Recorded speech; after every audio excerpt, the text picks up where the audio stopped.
The calm before the crack. Most mornings in the neighborhood of Crescent Hills began the same way.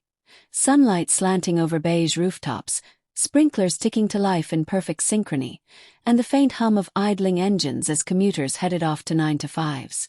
For Marcus Reed, it was the sound of his coffee machine that signaled the start of the day, followed by a satisfying clack as he opened the deadbolt on his front door and stepped out into the warm Georgia air. Marcus liked his routines.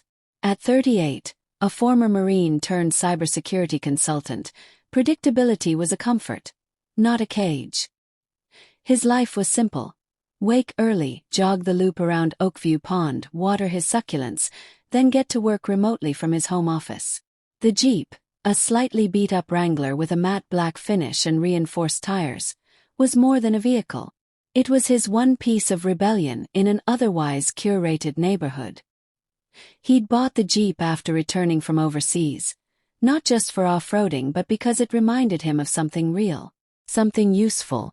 It still had the military-style tow hitch and a custom lock on the back gate that required a key, not a code.